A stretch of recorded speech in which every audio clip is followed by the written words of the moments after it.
Operation Sindoor ಬಳಿಕ ಉಗ್ರ ಶಿಬಿರಗಳು ಧ್ವಂಸವಾಗಿದೆ. ಉಗ್ರರ ನೆಲೆಗಳು ಛಿದ್ರವಾದಂತಹ ಸ್ಯಾಟಲೈಟ್ ದೃಶ್ಯ ರಿಲೀಸ್ ಮಾಡಲಾಗಿದೆ.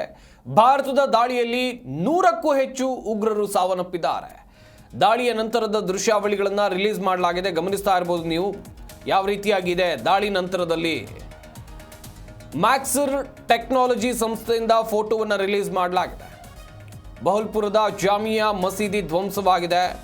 ಮುರಿಡ್ಕೆ ಪ್ರದೇಶದಲ್ಲಿ ಜಾಮಿಯಾ ಮಸೀದಿ ಧ್ವಂಸವಾಗಿರುವಂಥ ಫೋಟೋಗಳನ್ನು, ಸ್ಯಾಟಲೈಟ್ ಚಿತ್ರಗಳನ್ನು ನೀವಿಲ್ಲಿ ನೋಡ್ತಾ ಇರಬಹುದು. ಯಾವ ರೀತಿ ಆಗಿದೆ ದಾಳಿ ಬಳಿಕ ಭಾರತದ ಆಪರೇಷನ್ ಸಿಂಧೂರದ ಎಫೆಕ್ಟ್ ಉಗ್ರರಿಗೆ ಯಾವ ರೀತಿಯಾಗಿ ತಟ್ಟಿದೆ ನೋಡ್ತಾ ಇರಬಹುದು. ಪಹಲ್ಗಾಮ್ ದಾಳಿಗೆ ಪ್ರತೀಕಾರವಾಗಿ ಭಾರತ ನಡೆಸಿದಂಥ ದಾಳಿಗೆ ಪಾಕ್ನ ಉಗ್ರ ನೆಲೆಗಳು ಸರ್ವನಾಶ ಆಗಿದೆ. ಭದ್ರತಾ ಪಡೆಗಳು ಆಕ್ರಮಣಕಾರಿ ಆಪರೇಷನ್ ಸಿಂಧೂರ್ಗೆ 100ಕ್ಕೂ ಹೆಚ್ಚು ಉಗ್ರರು ಸಾವನ್ನಪ್ಪಿದ್ದಾರೆ. ಇದೀಗ ಭಾರತದ ಈ ದಾಳಿ ನಂತರ ಸ್ಯಾಟಲೈಟ್ ದೃಶ್ಯಾವಳಿಗಳು ಕೂಡ ಲಭ್ಯ ಆಗಿದೆ.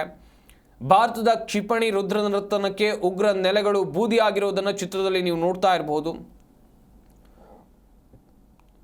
ಮ್ಯಾಕ್ಸರ್ ಟೆಕ್ನಾಲಜಿ ಎಂಬ ಸಂಸ್ಥೆ ಈ ಫೋಟೋವನ್ನು ಬಿಡುಗಡೆ ಮಾಡಿರುವಂಥದ್ದು. ಬಹಲ್ಪುರದ ಜಾಮಿಯಾ ಮಸೀದಿ, ಬಹಲ್ಪುರ ಈ ಉಗ್ರ ಸಂಘಟನೆಗಳಿಗೆ ಒಂದು ರೀತಿ ಹೆಡ್ ಆಫೀಸ್ ಎನ್ನುವಂಥದ್ದಾಗಿ ಬಹಲ್ಪುರವನ್ನು ಕರೀತಾರೆ. ನೋಡ್ತಾ ಇರ್ಬೋದು ಎರಡೂ ದೃಶ್ಯಾವಳಿಗಳಲ್ಲಿ ವ್ಯತ್ಯಾಸವನ್ನು ವೆರಿ ಕ್ಲಿಯರ್ ಆಗಿ ನೋಡ್ತಾ ಇರ್ಬೋದು. ದಾಳಿಗೂ ಮುಂಚಿತವಾಗಿ ಆ ಜಾಗ ಹೇಗಿತ್ತು, ದಾಳಿ ಆದಮೇಲೆ ಹೇಗಿದೆ, ಎರಡನ್ನೂ ಕೂಡ ನೀವಿಲ್ಲಿ ನೋಡ್ತಾ ಇದ್ದೀರಾ. ಭಾರತದ ಸಿಂಧೂರದ ಎಫೆಕ್ಟ್ ಇದು. ಪ್ರತೀಕಾರವನ್ನು ತೆಗೆದುಕೊಂಡಂಥ ಪರಿ ಆ ಜಾಗವೇ ಅಥವಾ ಆ ಕಟ್ಟಡವೇ ನಿರ್ನಾಮವಾಗುವಂತೆ ಮಾಡಿದೆ. ಈ ಜಾಮಿಯಾ ಮಸೀದಿ, ಬಹಲ್ಪುರದ ಜಾಮಿಯಾ ಮಸೀದಿ ಅಂತ ನಾನು ಹೇಳ್ತಾ ಇದ್ದೆ, ಇದೇನು ಪಾಕಿಸ್ತಾನದ ಪಾಲಿಗೆ ಅಥವಾ ಉಗ್ರರ ಪಾಲಿಗೆ ಇದು ಪ್ರಾರ್ಥನಾ ಕೇಂದ್ರ ಆಗಿರಲಿಲ್ಲ. ಇಲ್ಲಿ ನಡೀತಾ ಇದ್ದಿದ್ದು ಎಲ್ಲವೂ ಕೂಡ ಅಕ್ರಮ ಚಟುವಟಿಕೆ.